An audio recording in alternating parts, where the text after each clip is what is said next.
एक बार की बात है, जंगल के बीच एक प्यारा सा बेबी लायन था जिसका नाम था शेरू। शेरू अपनी माँ के साथ जंगल में खेलता रहता और खुशी से दिन बिताता। एक दिन शेरू अपनी माँ के पीछे पीछे जंगल में चल रहा था।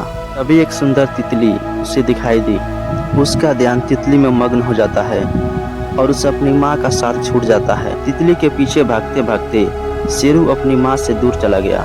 जब शेरू को समझ आया कि वो अपनी माँ से बिछड़ गया है, उसका दिल घबरा उठा। डर के मारे शेरू चिल्लाया।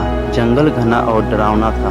तभी अचानक से ठंडी हवा का एक झोंका चला और एक भयानक चुड़ैल उसके सामने आ गई। उसकी लाल आंखों में शैतानी चमक थी और उसकी हंसी शेरू के अंदर तक गूंज गई। चुड़ैल बोली, छोटे शेर, तुम्हारे लिए यह जंगल अब सेफ नहीं रहा। तुम मेरे हाथ आ गए हो। शेरू को लगा कि अब बचना मुश्किल है। तब उसने अपने सूझबूझ से काम लिया।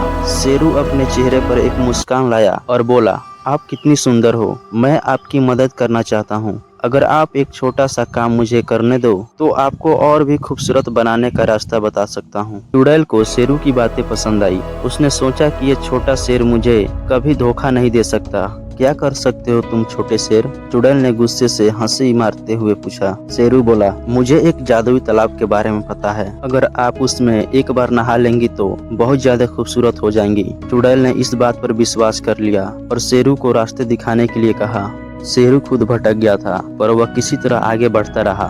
कुछ ही देर बाद उससे जाना पहचाना रास्ता दिखा। तब उसके दिमाग की बत्ती जली। उसने चुड़ैल को बोला कि आप इस वृक्ष पे चढ़ के ऊपर से देखो कि वह तालाब दिखाई दे रहा है कि नहीं। अब वह ज्यादा दूर नहीं है। चुड़ैल ने सोचा कि बात तो सही है। वह पेड़ के ऊपर चढ़ती रही और एकदम ऊंचाई पर पहुंचकर देखती है तो सामने कुछ नहीं दिखाई देता है। वह गुस्से से नीचे उतरती है। नीचे उतरकर देखती है तो शेरू गायब था। शेरू अपने घर चला गया था, अपनी माँ के पास। इस तरह शेरू अपनी सूझबूझ से अपनी जान बचा लेता है।